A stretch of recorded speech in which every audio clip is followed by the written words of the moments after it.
What's up, y'all? Bienvenue à Black Girls from Laval! Yeah! Donc, je suis votre host, accompagnée de mes deux autres hosts. On est tous, nous trois, les hosts. Là. Yeah, c'est ça, on est trois. So, on fait un break. Ensuite, nous avons... Moi, c'est Christelle. Et on a la grosse qui fait des vidéos. Naila. Ok, d'accord. Naila aussi. Pour les intimes. Alors, bienvenue à l'épisode d'aujourd'hui. Un épisode très spécial. Vous allez voir. Pour vrai, je pense que vous allez vraiment aimer cet épisode, OK? Parce que...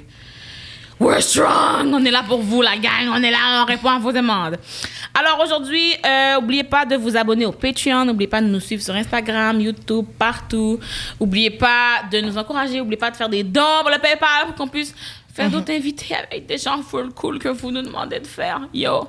Puis je vous rappelle aussi que cet épisode est financé par la Fédération africaine canadienne de l'économie, donc FACE. Quand que Justin Trudeau a dit qu'il allait donner l'argent pour les entrepreneurs noirs, ben il a mis son argent où est-ce que ça... Les babines suivent les bottines, non, les bottines suivent les babines, c'est-tu ça? En tout cas, ça. C'est ça, là. Christelle C'est a que inventé un... Je me suis dit, je sorti ça, mes expressions québécoises. C'est non, mais c'est ça. Fait She que tried. si jamais vous êtes un entrepreneur puis vous voulez de l'argent, des fonds, des subventions, contactez Thierry Lindor, Tiffany Callender, shout out to eux. Puis là, on est prêt à commencer. Alors... OK, so guys, first thing first. Notre invité aujourd'hui... Naila, tu vas-tu nous le dire, c'est qui? Peut-être tout le monde, mettez-vous debout à la maison pour écouter l'épisode parce qu'en signe de respect. n'est-ce pas? Ça. Toutes mes œufs. Alors aujourd'hui, on a un invité spécial qui s'appelle Tiben pour les intimes. Mais sinon, on va le laisser se présenter pour les gens qui savent. Ben écoute, bon. Qui connaissent pas Pour les gens qui Tiben. sont pas au Canada, on va dire, parce que je veux dire, c'était au Québec. Non, il y a je du sais monde pas. qui ne savent pas. Il y a du Quoi? monde qui savent C'est pas. Il y a du monde vrai? qui Oui, choisit il y en de ne a pas qui- suivre la politique, donc ils Ok, veulent d'abord. pas. Présentez, toi, vous. Oh mon Dieu, on dit toi ou vous? Ben non. Toi, tu, Benoît, peu Yo, importe. Tiben, C'est présente-toi. Si tu dis Tibet, Pour les t'es capable de dire tu, là. Nous mettrons les petits Ben. OK. Alors, Donc, tu peux te ben- présenter pour les gens à la maison qui Voilà. savent peut-être pas. Benoît, pour ce qui est du prénom, Charette, pour ce qui est du nom de famille, donc député de Deux-Montagnes à la base, c'est la première fonction que j'ai. Sinon, ministre responsable de la lutte contre les changements climatiques, de l'environnement, contre le racisme également, ministre responsable de la région de Laval. Donc, différentes responsabilités qui me tiennent occupé, mais surtout, très heureux d'être avec vous aujourd'hui. Yeah. De te Puis- recevoir. Oh, tabarouette, ça va être tough, mon affaire. Puis bon, tu sais, on va dire les vraies affaires aussi. Je sais qu'il y a du monde, justement, qui ne seront pas nécessairement contents d'avoir cet invité-là à notre table parce qu'il y a beaucoup de personnes, justement, qui ont beaucoup de questionnements, beaucoup d'interrogations, puis que, tu sais, qui sont pas contents. Fait que, tu sais, nous, on est là justement parce qu'on veut être un espace où est-ce qu'on est capable d'avoir des vraies conversations, puis de poser les vraies questions qui nous concernent, nous, en tant que communauté. Mais quand que je dis communauté, je parle pas juste de la communauté noire, je parle juste de la communauté Black Girl from Laval, OK?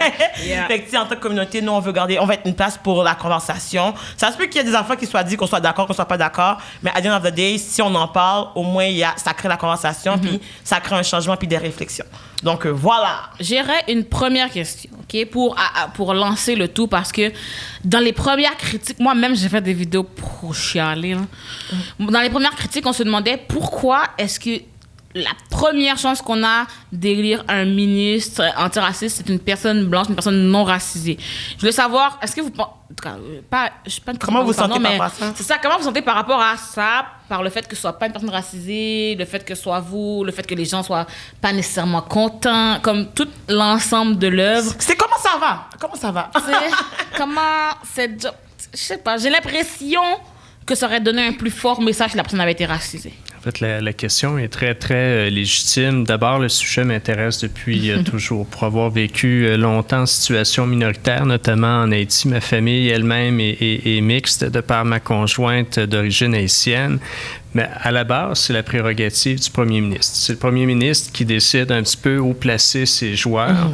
Mais là où je lui donne le crédit et je lui lève mon chapeau, c'est qu'on a un gouvernement avec une représentation de gens issus de différents horizons la plus grande. On n'a jamais eu un gouvernement, un conseil des ministres aussi diversifié que celui que nous avons actuellement, avec deux ministres notamment d'origine haïtienne et j'aime penser que Nadine Giraud, qui est d'origine haïtienne, qui est ministre de l'Immigration, qui est ministre des Relations internationales, joue un rôle encore plus prépondérant dans ces fonctions-là. Imaginez-vous ceci, Nadine Giraud, d'origine haïtienne, québécoise, qui est le visage du Québec à l'étranger. C'est elle la première diplomate au Québec. Donc, j'aime donner l'image du Québec diversifié où un Noir ou une Noire n'est pas obligé de parler de lutte au racisme et qu'un Noir ou une Noire peut aussi faire autre chose que de parler de lutte au racisme. Nadine, c'est le visage du Québec à l'étranger. Donc, c'est une belle façon d'illustrer un petit peu la complémentarité de l'équipe. Et Lionel, qui est lui aussi d'origine haïtienne, qui lui aussi faisait partie du groupe d'action contre le racisme, c'est un neuropédiatre de réputation internationale. Il développe littéralement les services sociaux pour notre jeunesse notamment. Donc, très heureux de savoir que Lionel est dans son champ d'expertise plutôt que de devoir assumer une responsabilité qui est excessivement importante uniquement par le fait qu'il est lui-même noir. Donc, c'est là où c'est l'intérêt qui compte, naturellement, en espérant la compétence aussi. Je vais essayer de démontrer avec les années que j'ai la compétence pour occuper cette fonction-là, mais essayons de sortir justement de ces stéréotypes-là où une personne noire est celle qui doit automatiquement parler de lutte au racisme. Mais ceci dit, ils sont de la même équipe que moi, donc on travaille ensemble sur ces dossiers-là aussi. Mais parce que quand on dit noir, moi je trouve qu'on met trop l'emphase que le racisme, c'est les noirs. Il y a beaucoup d'autres ça. Il n'y a pas d'autres genres. Il n'y a pas juste les noirs qui subissent, comme oui, nous c'est plus, là. Mais il n'y a pas juste les noirs qui subissent du racisme. C'est pour ça que je ne comprends pas pourquoi on réfère toujours que, OK, ben on les c'est pas juste les noirs qui doivent. Mais moi, il y a un mot que vous avez dit qui m'a genre comme justement... Trigger. Pas trigger, mais c'est juste comme, tu sais, mettons, vous avez parlé justement de champ d'expertise. Tu disais genre que, tu sais, il y a telle personne qui est ministre de ci, telle personne qui est ministre de ça, parce que, tu sais, ils sont dans le bon champ d'expertise. Fait que, tu sais, moi, personnellement, la question, puis ça, c'est aussi le public qui nous a demandé, c'était de savoir que pourquoi... Mettons, là, tu sais, vous êtes aussi responsable de l'environnement, mais est-ce que ça n'aurait pas été plus... Parce que ça dilue la lutte un peu, peut-être, de, comme, avoir beaucoup trop de mandats à faire en même temps, parce que, tu sais, mettons, quelqu'un qui est ministre de, mettons, l'immigration, ben, il se concentre sur l'immigration, puis c'est tout. Mais, tu sais, mettons, genre là, je me dis, votre attention doit être dans les deux sens, fait que c'est comment que... Mais je pense que c'est surtout que c'est un poste qui vient d'arriver, c'est nouveau, comme oui, OK, c'est bon, c'est place à un changement. Mais je pense qu'on aurait dû se concentrer vraiment juste sur ça parce que ça englobe tellement d'affaires comme c'est... Ça n'a jamais été créé. Mettons, l'environnement, j'adore l'environnement, puis ça, c'est quelque chose que je sais que les gens vont peut-être être fâchés contre moi. Mais c'est que, comme, mettons, la lutte de l'environnement, c'est pas une surprise pour personne, c'était toujours le racisme non plus. Mais on dirait que c'est maintenant que les gens commencent à, comme, allumer que, peut-être qu'il y a des affaires qui sont problématiques, puis comme les gens commencent à le nommer, justement. Mais après ça, c'est que, t'sais, est-ce que ça n'aurait pas pu être une personne, puis en même temps, vous allez dire que probablement, c'est pas vous qui choisissez? Genre? Mais aussi, tu pourrais nous dire si c'était possible. Parce que, est-ce que c'était toi qu'on te rajoute une deuxième tâche ou est-ce qu'on aurait rajouté une tâche à tout le monde? Comme c'est ça. En fait, c'est des bonnes questions, mais il n'y a aucun ministre au gouvernement qui a une seule responsabilité. Donc, on en a tous quelques-unes.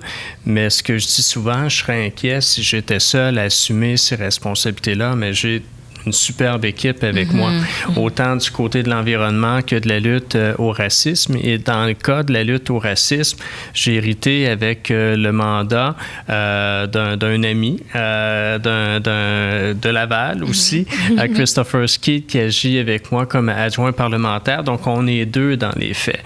Et j'oserais dire trois parce que le plan d'action qu'on doit mettre en place a plusieurs mesures qui touchent les Premières Nations. Et on a aussi un ministre responsable des Premières Nations. Donc, je suis pas seul.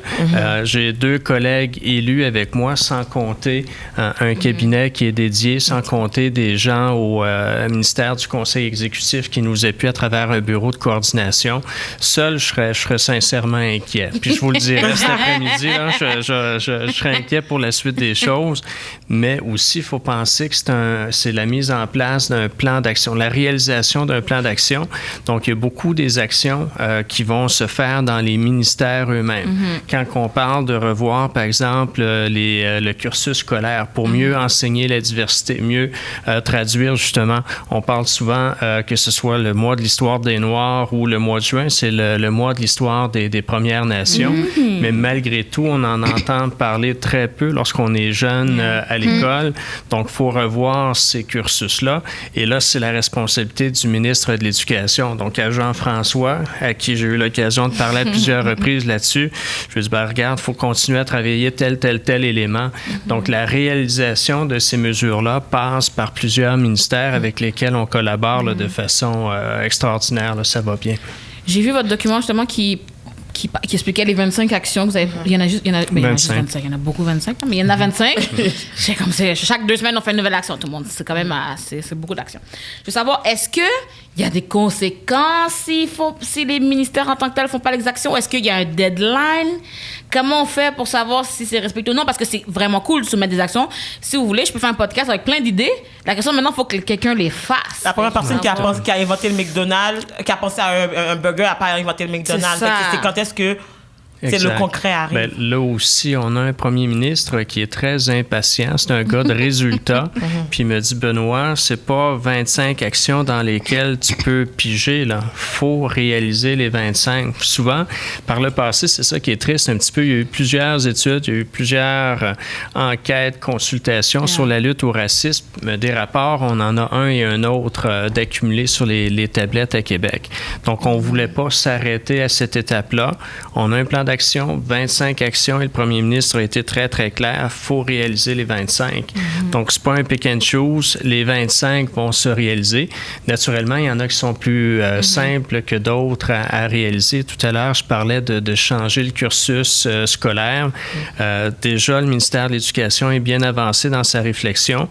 Le cours d'éthique et d'éducation à la citoyenneté que l'on connaît va être modifié pour laisser place justement à plus de matière, plus d'éléments sur ces enjeux-là. Mais ça, c'est pas parce qu'on le dit que le lendemain, le professeur ou les professeurs vont changer leur cours. Donc, ça prend du temps. Donc, il y a certaines mesures qui vont prendre 1 année, 2 ans à s'installer, à se mettre en place. Mais il y en a qui déjà, depuis quelques mois, ont progressé.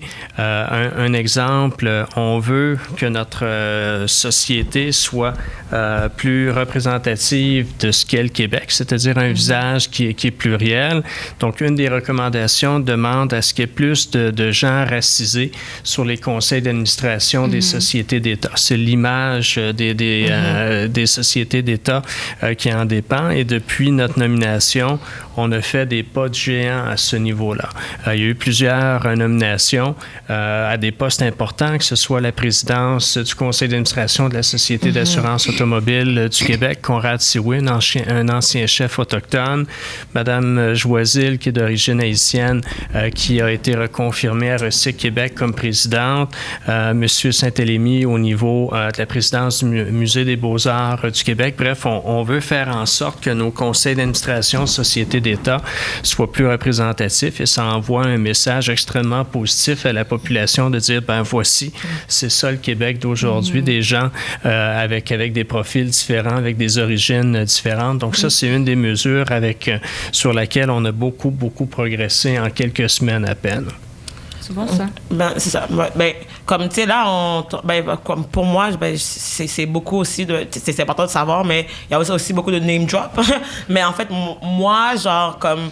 J'ai lu le document aussi, puis comme, tu sais, c'est très pertinent et tout, puis il y a plein d'informations que, genre, c'est sûr qu'on n'a pas le temps de tout couvrir, mais moi, la question qui me trigger, puis avec les gens que je parle, qui trigger, c'est même pas tant par rapport à comment ça fonctionne, mais surtout qu'il y a beaucoup de personnes qui questionnent votre poste en tant que tel, dans le sens qu'il y a du monde qui dit de la même façon qu'ils ne prendraient jamais un homme pour être la ministre de la condition féminine.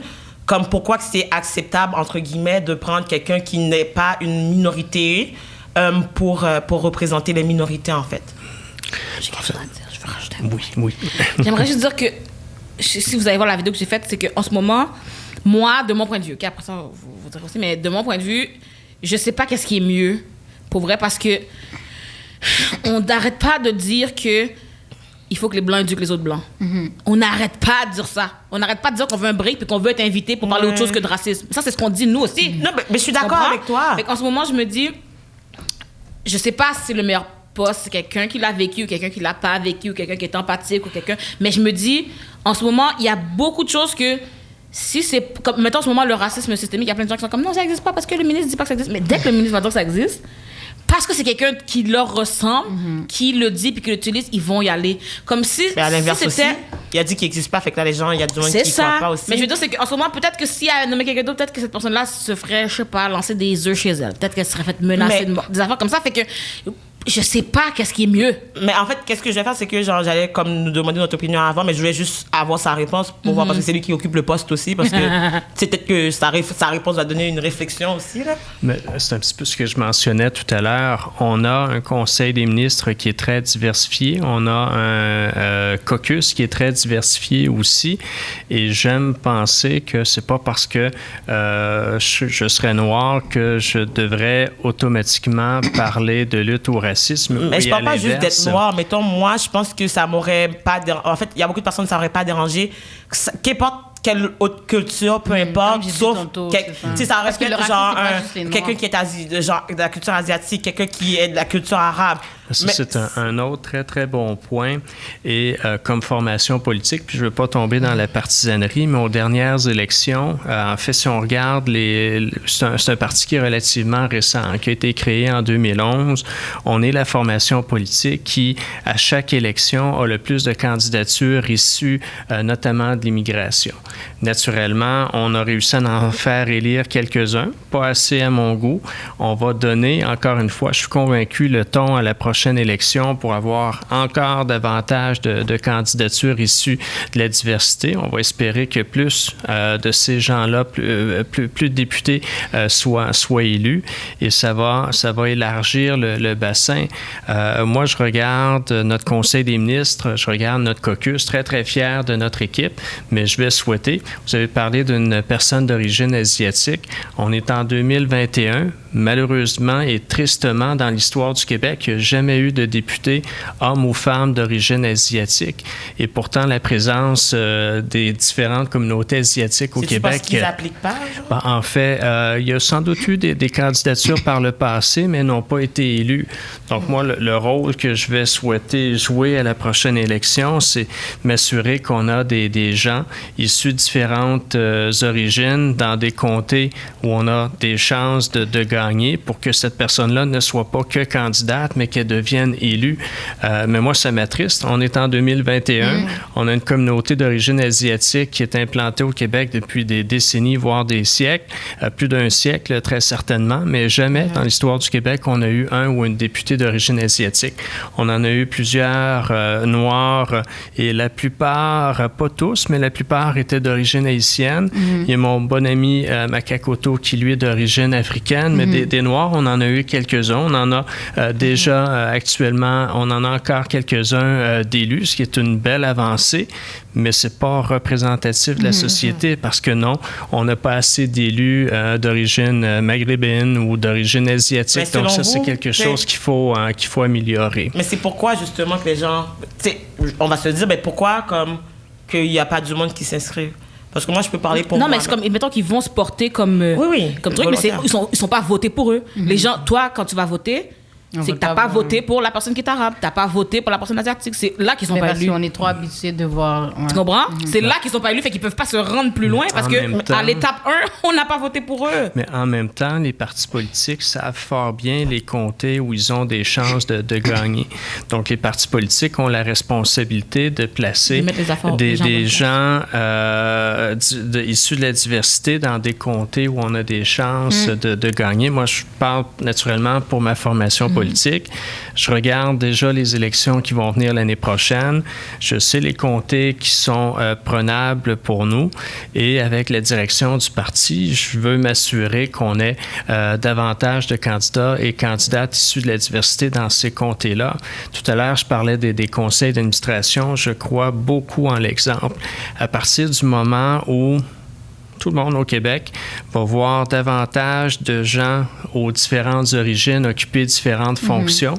Ça devient, on vient normaliser le fait que le Québec, c'est fondamental. L'exemple, en fait, oui, la représentation, mais c'est la responsabilité ou le rôle d'exemplarité de l'État qui peut faire une différence. Cette semaine, faire une grosse différence, mais l'affaire, c'est que, tu sais, mettons, tantôt vous avez dit, c'est attristant quand même, mettons, qu'il n'y a pas assez de diversité et tout, mais c'est aussi attristant de comme pas admettre le racisme systémique, je trouve, parce que c'est... Nous, on voit que c'est flagrant, genre. Fait que moi, je trouve que c'est un point qui est vraiment comme déjà difficile. Fait que moi, je veux savoir votre point, comme votre position par rapport à ça, parce que votre parti ne veut pas admettre justement qu'il y a du racisme systémique, mais vous luttez contre le racisme. Fait que c'est un peu absurde. En fait, ça marche pas. Merci pour la question, parce qu'elle m'est souvent posée, mais c'est rare que j'ai l'occasion d'échanger ouvertement. Today you have the time. Voilà, puis on va le prendre, ce temps-là. Mais en fait, il y a un danger avec cette expression-là qui est relativement nouvelle. Nous, on dit on veut lutter contre toutes les formes de racisme. Ça, c'est l'engagement que j'ai pris. Mais à partir du moment où on parle uniquement de racisme systémique, il y a des pièges.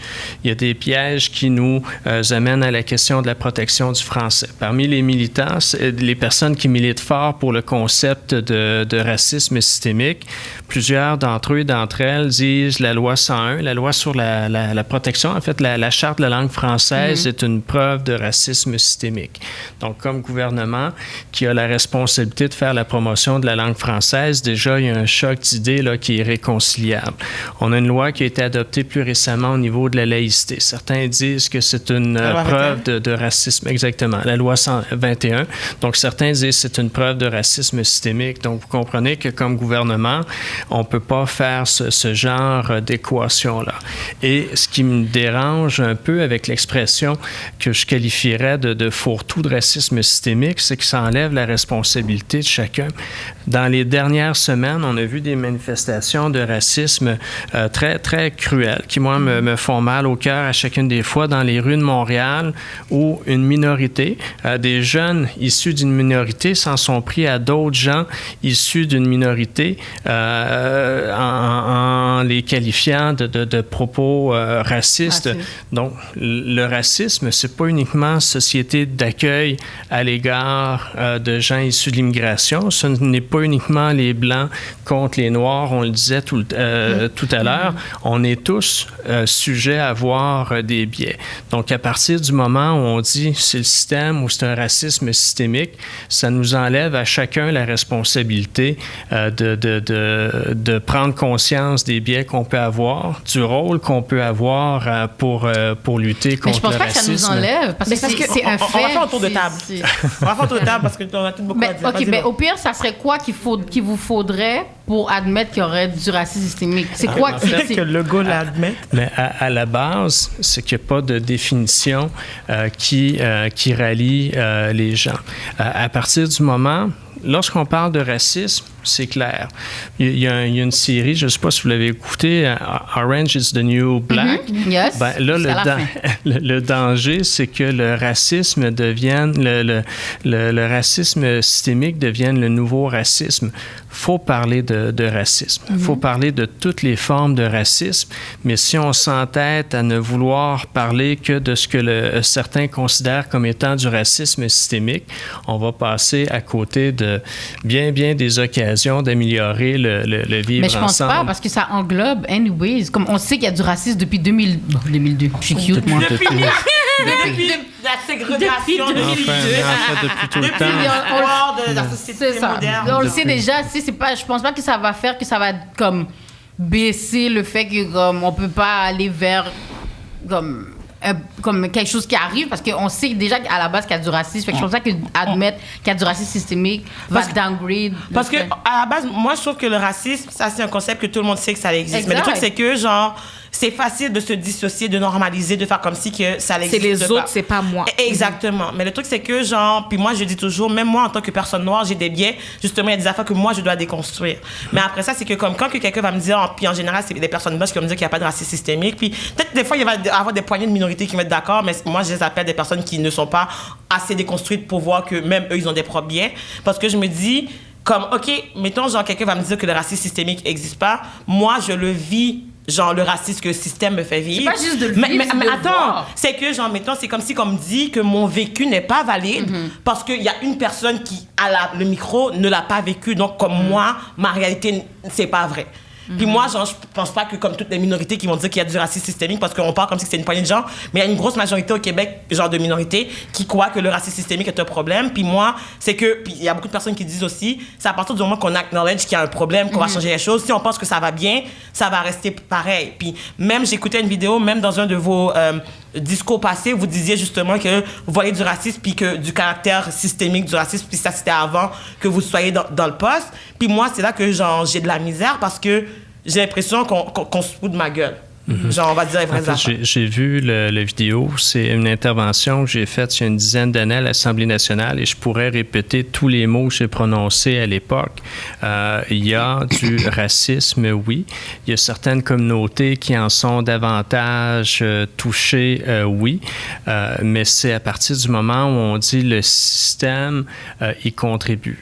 Moi, je suis plutôt d'avis que le système travaille très fort à éradiquer le racisme, mais que malheureusement, chez certaines personnes, c'est encore présent. Dans certaines, au niveau de certains biais personnels, c'est encore très présent. Mais à partir du moment au Québec où on a une manifestation de racisme, je vais la dénoncer, tout le gouvernement va la dénoncer et on va faire en sorte que cette situation-là soit corrigée. Donc, à partir du moment, et je le dis entre guillemets, à partir du moment où le système est mis au fait d'une situation problématique, le système travaille fort à corriger le problème. Est-ce que c'est parfait? Il travaille fort oui. comment? Parce que, admettons, qu'est-ce qui est arrivé avec l'affiche de l'hôpital Joby? Oui, Joyce et Echaquan. En fait, c'est un très, très bel exemple. Non, pas juste pas Joyce, je parlais pas la demande d'emploi que le monsieur... genre, Mais je femme veux blanche pas dire seulement. Deux choses là-dessus. C'est deux sujets extrêmement importants. Joyce Echaquan, une tragédie sans nom. Et heureusement qu'elle, malheureusement, a filmé le tout parce qu'autrement, personne ne l'aurait su. Oui, mais tu et disais, on n'a jamais vu la face de l'infirmière. Pu... C'est pas normal, ça. Tandis que si ça aurait été... Si ça aurait été une infirmière noire qui l'aurait fait, on sait très bien que... Oui, en fait... m'a dit. À ce niveau-là, lorsque la situation a été révélée, moi, je peux vous dire toutes les mesures qui ont été mises en place. Il y a eu plusieurs congédiements, d'une part. Donc, c'est sans appel, sans pitié, des congédiements. Mais Christian Dubé, ministre de la Santé, Yann Lafrenière, responsable des dossiers autochtones, ont mis une série de mesures. Au niveau du 6 de la Naudière, où ça s'est passé, on a un dirigeant aujourd'hui autochtone. Déjà, ça vient changer la perspective. Je vous parlais des congédiements, mais il y a beaucoup d'argent qui ont été investis pour s'assurer, on appelle ça des navigateurs. Là. Donc, à l'hôpital de Joliette, dorénavant, il y a des gens issus des communautés autochtones qui travaillent à, on appelle ça de la sécurisation culturelle aussi, s'assurer que la réalité autochtone est prise en compte. Donc tout ça s'est fait en quelques mois, malheureusement, suite au décès de Joyce Echaquan. Mais c'est ça l'affaire, je trouve qu'on dirait qu'il faut toujours quelque chose pour que là, on se réveille. Mais on savait déjà qu'il y avait de problèmes. En fait, pour ce cas-là en particulier, ça a amené des changements assez majeurs, assez rapidement appuyés par des moyens financiers importants. Mais dans plusieurs des actions qui sont mises de l'avant dans le plan d'action, on veut aller au-devant. À partir du moment où on dit on change le système ou la façon d'enseigner l'histoire ou le contenu en histoire, là, on va au-devant. On ne réagit pas à une situation tragique. On se dit, pour avoir une meilleure cohésion sociale, pour avoir un meilleur enseignement de ce qu'est le Québec d'aujourd'hui, il faut que nos jeunes, primaires, secondaires, donc dès la petite école, puissent savoir qu'il y a des gens d'origine africaine ou des gens d'origine asiatique qui ont fait du Québec le Québec que l'on connaît aujourd'hui. aujourd'hui. Et c'est la même chose pour les Premières Nations. Dans les cours d'histoire, malheureusement, la représentation est très... dans les cours d'histoire. Mais ça, c'est vos moyens pour sensibiliser les jeunes Québécois. Est-ce que vous avez aussi des moyens pour les adultes, pour les vieux, pour ceux qui vont plus à l'école? Oui. Est-ce que c'est ça? Vous allez voir, on a tous vu à travers les années les publicités de la Société d'assurance automobile du Québec. Tantôt, on va parler de ceinture de sécurité. Tantôt, on va parler de cellulaire au volant. Tantôt, de vitesse au volant. On appelle ça une campagne sociétale. Dès l'automne, vous allez voir, on va lancer une campagne sociétale pour lutter contre le racisme. La Société d'assurance automobile du Québec a des moyens financiers importants pour conduire sa campagne de publicité. On a les mêmes moyens à notre disposition. Donc, il faudra voir le concept, on regardera. Mais à travers cette campagne-là, c'est pas la même publicité qu'on va voir sur 10 ans. Il y a différentes facettes qui seront mises de l'avant, tantôt pour corriger un comportement ou des biais, mais tantôt pour mettre de l'avant ce qu'il y a de positif. Moi, j'ai eu plusieurs rencontres là, ces derniers mois et depuis toujours, là, pas depuis ma nomination, j'ai toujours été fasciné par le mois de février qui est le mois de l'histoire des Noirs. Dans les faits, ça existe au Québec depuis plusieurs années, mais c'est rare que le rayonnement déborde certains types de médias ou certains types de réseaux sociaux. Moi, le rôle que telle ou telle personne a pu jouer dans l'histoire du Québec et que cette personne-là était précurseur. J'ai fait une vidéo il y a quelques jours à peine et malheureusement, son nom m'échappe, un grand chercheur qui est malheureusement décédé aujourd'hui du côté de l'Université McGill notamment. C'est un hématologue noir qui a fait avancer beaucoup la recherche sur les transfusions sanguines. Mais à l'époque, on ne mélangeait pas le sang des Blancs avec le sang des Noirs, alors que c'est le même sang. Mais ce professeur-là, de réputation mondiale, a fait avancer l'hémato-oncologie, l'hématologie de façon remarquable. Personne ne le connaît ou à peu près personne ne le connaît.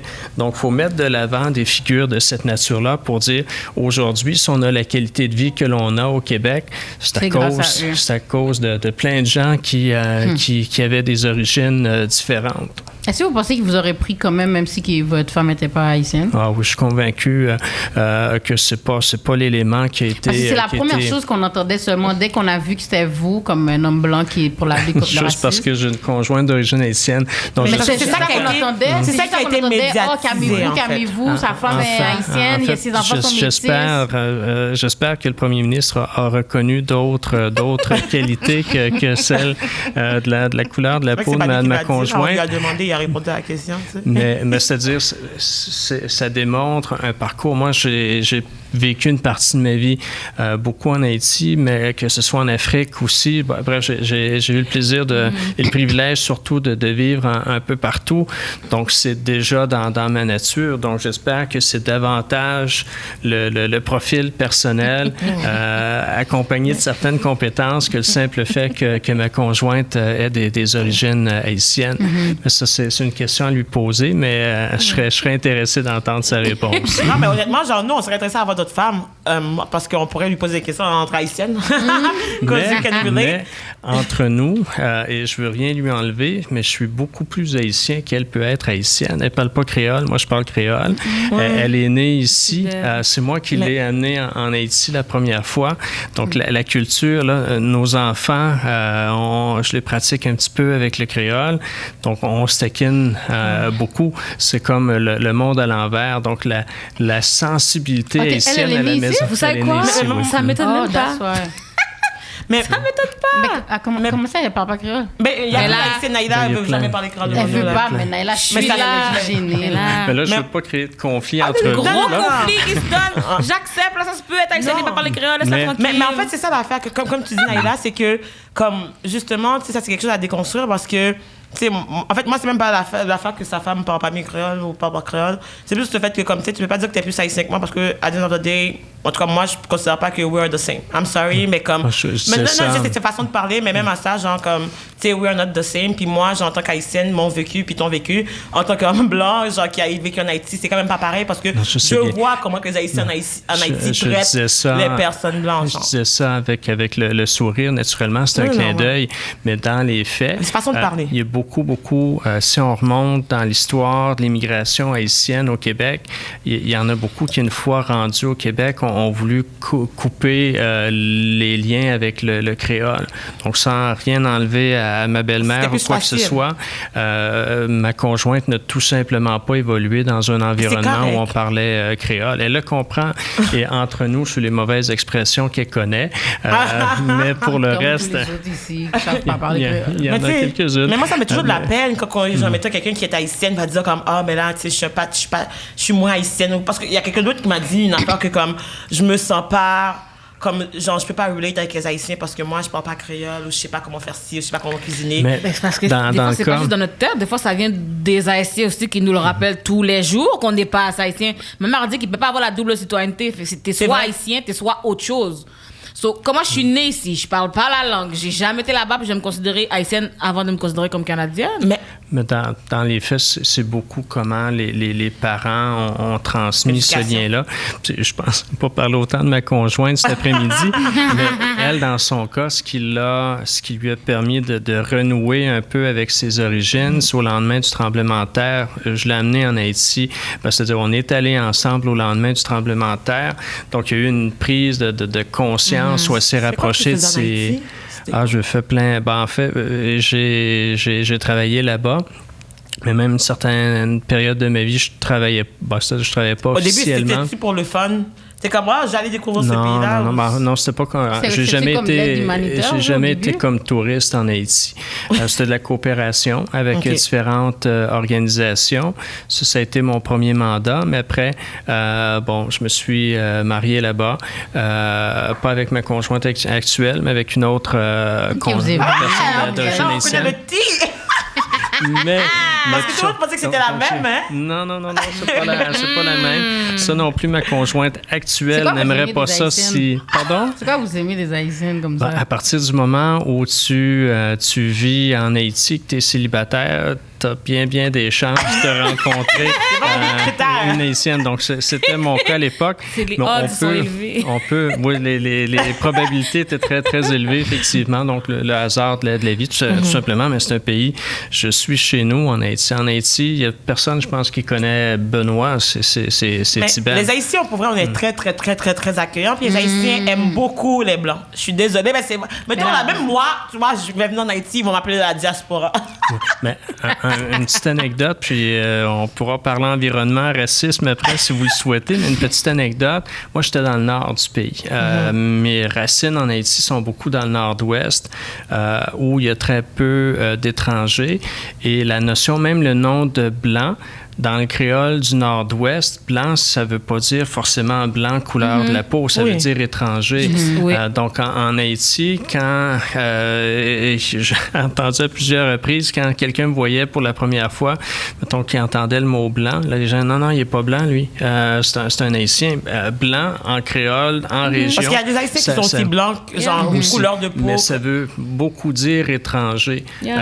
Et aux yeux des gens du coin, de mon petit patelin, là-bas, j'étais un gars de la place, puis j'étais plus un étranger, là. Bon, même sur TikTok, des fois, je me sens embêter les gens, j'appelle allô les Blancs.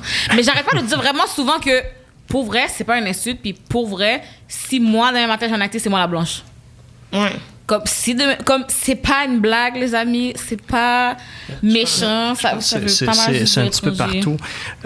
J'ai beaucoup d'amis, puis sans doute vous aussi d'amis anglophones qui, au Québec, se disent j'ai un petit peu de la misère avec le français, ou des fois on juge mon français un petit peu sévèrement, mais quand cette même personne-là se retrouve dans l'Ouest canadien, ils se font dire un petit accent du Québec puis tout ça, puis c'est partout pareil. Donc on se retrouve en Haïti avec la même perception des gens qui habitent là-bas. Oui, origine haïtienne peut-être, mais il y a un petit accent de Laval, ou il y a un petit accent québécois à travers tout ça, ou la Laval, c'est normal.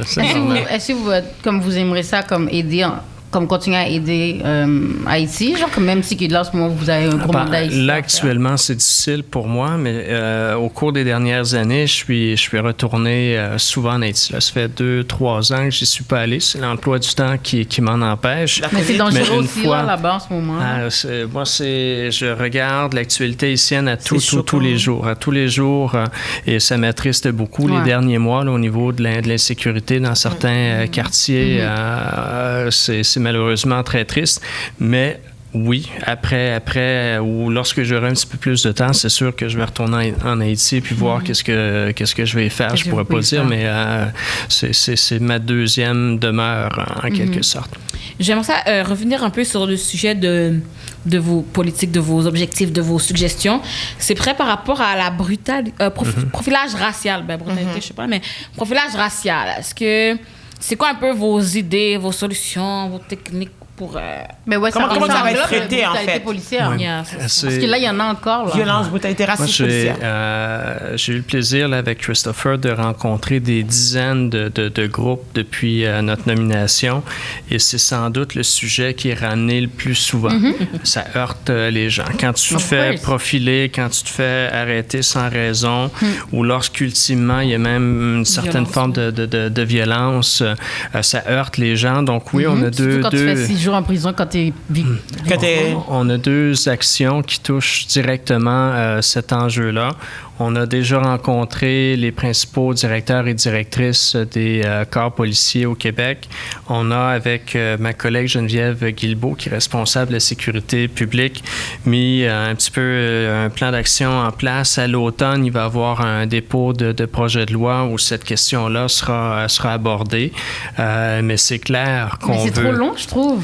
Automne, mais c'est trop long, les gars. Il y a encore de la brutalité policière massivement. En fait, la question, je pense que Laurie essaie de poser, c'est comme, mettons, est-ce qu'il y a des affaires qui peuvent être faites en attendant, genre comme pourquoi il n'y a pas de caméra sur les policiers, genre? Ça, c'est une autre bonne question. Je suis parfaitement d'accord avec les caméras corporelles. D'ailleurs, on a lancé un projet pilote il y a quelques semaines à peine avec la Sûreté du Québec dans différentes villes au Québec.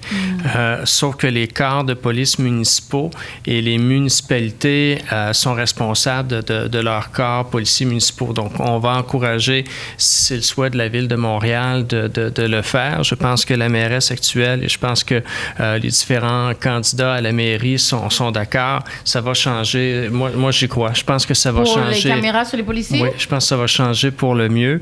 Dans les deux Cette sens. année? C'est-à-dire, le projet pilote, oui, il est déjà amorcé avec la Sûreté du Québec. Pour ce qui est de la Ville de Montréal, naturellement, c'est elle qui va conduire ou qui va réaliser son calendrier. Pourquoi je dis c'est trop long, c'est que Toronto l'a déjà depuis combien de temps maintenant, là? Un bon moment. Il y a moins de brutalité policière. Je suis convaincu que ça va aider dans les deux sens. Parce que c'est complexe le travail de policiers. Souvent, on ne comprend pas, et moi le premier, quel est leur travail. Donc ça, c'est un élément qui va aider à une meilleure compréhension du travail policier. Et le citoyen et la citoyenne peut aussi se sentir mieux protégé par cette preuve-là qui va rester d'une intervention. Et à la limite, ça peut aider le citoyen à agir de façon plus polie envers le policier et ça peut aider le policier à agir de façon plus polie envers le citoyen. Donc, il y a réellement des bienfaits, mais c'est un travail complexe à la base. Et souvent, il y a de l'incompréhension et je pense que c'est un bel outil. Mais pour le délai, ça peut sembler long l'automne, mais on bouge entre-temps. Je ne sais pas si vous avez suivi, on finit par perdre la notion du temps. Là, on est vendredi aujourd'hui. En début de semaine, avec la ville de Longueuil, avec le directeur de police de la ville de Longueuil, Fadi Daguerre, on a lancé un superbe projet qui va inclure notamment des patrouilles mixtes et la mixité, c'est au niveau des services sociaux. Donc, une belle combinaison travail policier, travail social pour justement que l'intervention policière en soit pas une uniquement de répression, mais de lien avec la communauté, s'assurer. Parce que le travail policier, c'est beaucoup santé mentale, c'est beaucoup toxicomanie, c'est beaucoup violence conjugale. Je me souviens plus des chiffres et ça dépend d'une municipalité à l'autre, mais il y a, de façon générale, je pense pas me tromper, il y a uniquement 30% des appels logés au 911 qui ont un lien de nature criminelle, en quelque sorte. Donc, il y a un 70% du travail policier qui fait davantage référence aux habiletés sociales ou aux sciences sociales. Donc, ce projet pilote-là qu'on a annoncé sur 3 ans, à mon sens, a toutes les chances de devenir la norme à travers le Québec. Et ça va changer notre relation avec le travail policier. Et le directeur du service de police de Longueuil travaille sur ces initiatives-là depuis des années. Et mais moi, j'ai un respect. On l'a annoncé en début de semaine. Là. Donc, ça, c'est pour Longueuil, mais on va espérer que d'autres municipalités puissent retenir ce modèle-là. Il faut passer ça, je vous lance l'idée. Et si jamais... Bon, on fait un deal, si ça vous tente, aujourd'hui ensemble. Ce type-là, moi, je lui lève mon chapeau, j'ai une admiration folle. Si ça vous tente de l'inviter à votre podcast, puis qu'au départ, il dit « Ah, je sais pas, je vous connais pas », je m'engage à lui parler personnellement et à lui dire « Vas-y, ça vaut la peine. » Pour les affaires à la police. À Longueuil. C'est le directeur. C'est le chef de police de Longueuil. C'est le directeur de police de la ville de Longueuil. Un gars d'une humanité particulière. Lui-même, un parcours d'immigration. Lui-même, un parcours. Il a été commandant à Montréal-Nord. Il a une humanité formidable. Donc, si éventuellement ça vous tue de l'inviter pour parler de ces enjeux-là, je vais vous aider. Non, mais on va pouvoir voir ça. Écoute, si on a le financement, on va pouvoir s'arranger. Mais dans le fond, c'est ça. Moi personnellement, parce que là, on est quand même aussi beaucoup dans le questionnement, parce que c'est sûr que, bon, avant de commencer à dire des affaires positives, il fallait qu'on sorte le méchant en premier, parce que c'est des questions c'est pas du méchant, c'est des questions très, très légitimes, qui sont très correctes. Puis, justement, nous, on aime ça... poser les vraies questions, puis dire les vraies affaires. Puis c'est sûr que moi, j'ai eu beaucoup de perspectives, justement, par rapport à toute, la création de ce poste-là, puis tout ce qui est mis en place. Puis, tu sais, je sais qu'il y a une partie des personnes qui sont comme, tu sais, moi, je veux même pas savoir qu'est-ce qui se passe, parce que c'est pas sa place. Parce qu'au final, c'est une question de respect, puis on trouve que en tant que minorité culturelle, on n'a tellement pas été respecté, puis en plus, quand ils décident de comme acknowledge le fait qu'on a une problématique au sein de ces communautés-là, au sein de la société par rapport à ces communautés-là, mais tu sais, qui prennent une personne blanche, il y a du monde qui sont comme... Ils sont juste pas intéressés, puis c'est comme genre, à the end of the day, c'est juste disrespectful, ils vont même pas prendre le temps d'avoir la conversation, ou même, tu sais, genre, justement, là, on est en train de s'asseoir puis de vous parler, c'est parce que, tu sais, moi, je dis toujours, je suis en communication dans la vie, fait que, c'est bien beau avoir des affaires qui dérangent, puis des problèmes, mais si on n'en parle pas, c'est comment, tu sais, mettons, ça sert à rien d'être fâché si c'était pas pour comme communiquer puis essayer d'aller dans les pistes de solutions. Puis ça m'a amené à ma réflexion aussi que de notre côté, c'est que, comme Naila disait, at the end of the day, même si qu'on veut que ça soit toi qui aies ce poste-là ou pas, c'est quand même toi qui es là, no matter what. Puis nous, on n'a plus de contrôle là-dessus, c'est déjà ça. Fait que, jamais à la base. Mais tu comprends? Fait que c'est comme un aspect de... On peut soit, genre, comme... se fermer les yeux, puis moi j'ai longtemps fait ça, là, genre juste comme me dissocier parce que c'est pour me protéger moi, puis whatever. Mais après ça, j'ai réalisé que peu importe, je vais quand même vivre les conséquences des problématiques qu'on essaie justement d'aborder. Fait que, tu sais, on peut soit être dans la frustration ou soit être dans le travail d'équipe. Parce que, tu sais, peut-être qu'on veut pas que ça soit toi, mais c'est toi qui es là, puis on peut soit ne pas, genre, tu sais, prendre ton aide, ou on peut, genre, essayer aussi, genre, comme de travailler ensemble pour essayer d'avoir... Non, là, tu respires fort, là. T'as dit un peu qu'est-ce qu'on parlait tantôt, je pense, mais dans le sens comme... Parce que c'est lui, genre, mais je comprends le vibe de qu'est-ce que tu dis. Genre. À ce niveau-là, moi, l'expérience est encore toute récente. Hein. Moi, c'est une nomination qui date de février. On est en juin à peine. je vous le mentionnais, c'est des dizaines de groupes. La question du choix des mots, puis devant témoins, là, plusieurs témoins, ça fait pas partie des échanges, ou sinon très, très peu. Les gens veulent des solutions, les gens veulent des actions.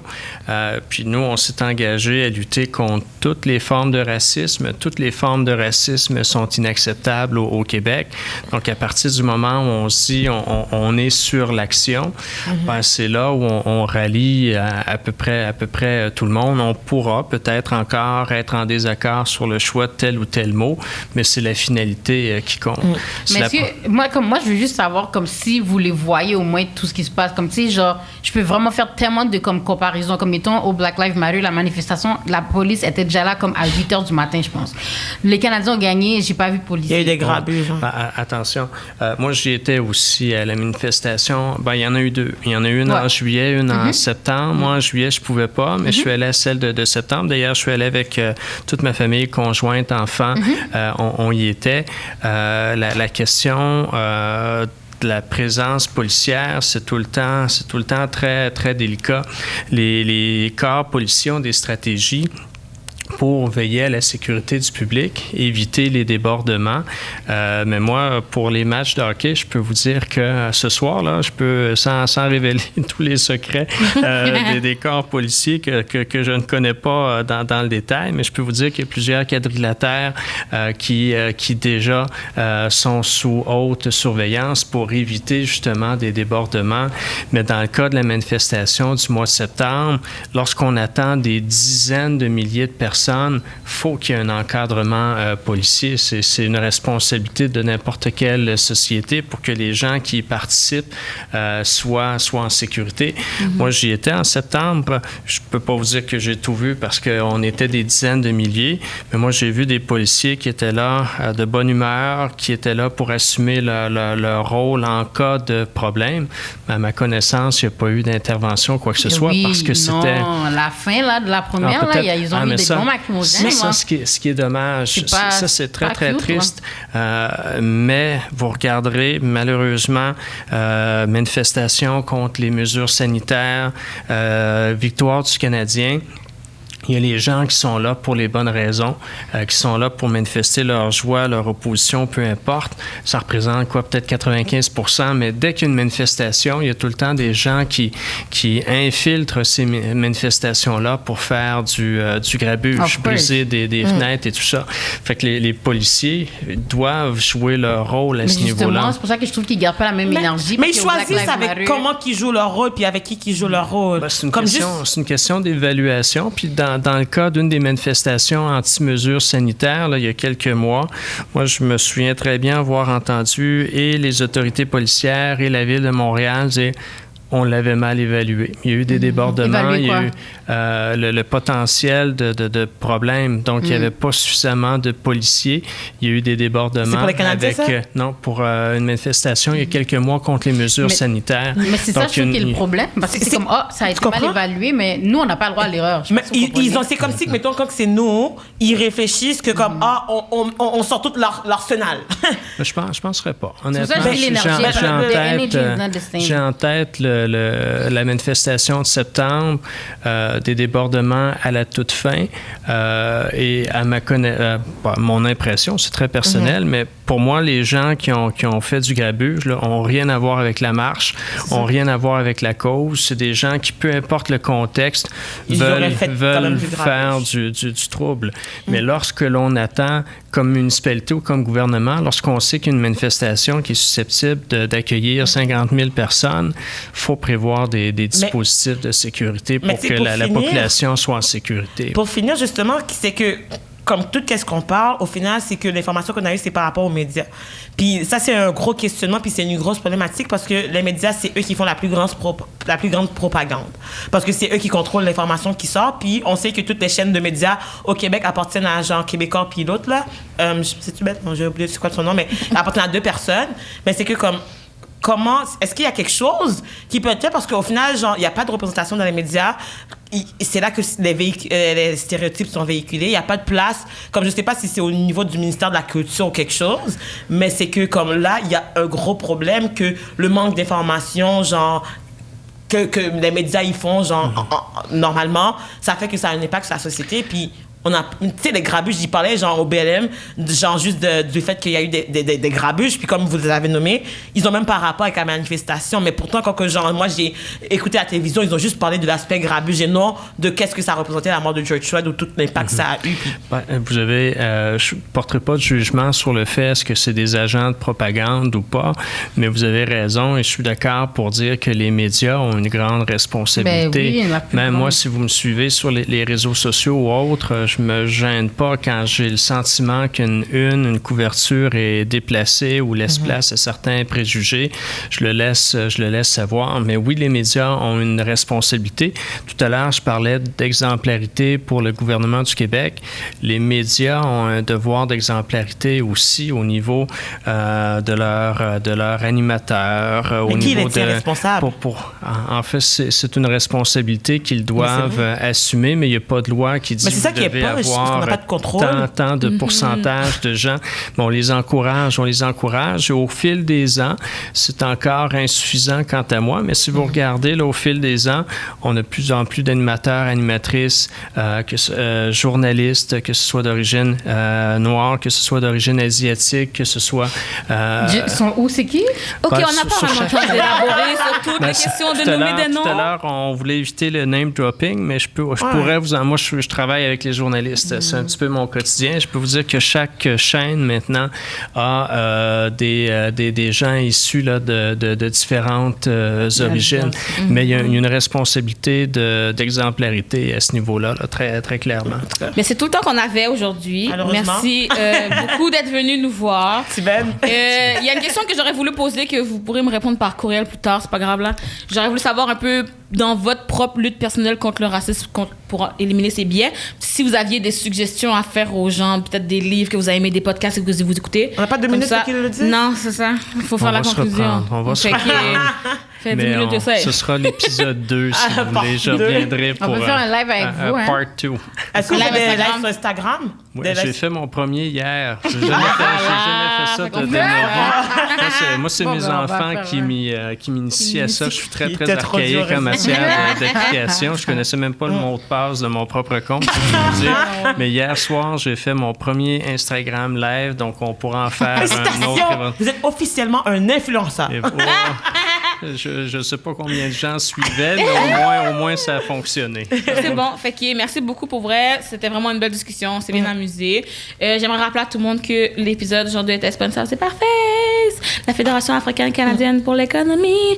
Fait que c'est pas mal tout le temps qu'on avait aujourd'hui. Fait que merci encore d'être venu. Puis pour le public, si jamais vous avez des questions justement qu'on n'a pas posées puis que ça vous trotte dans la tête, vous allez pouvoir les écrire en commentaire. Puis nous, quand on va faire le live justement avec Tibène, on va pouvoir justement en jaser puis répondre à vos questionnements puis tout travailler dans le même sens. Ça peut se faire en français, en créole, en anglais. Okay. On pourra jouer sur ces 3 langues-là. Français. On va parler français. Sur ce, merci. Merci à vous. Bisous.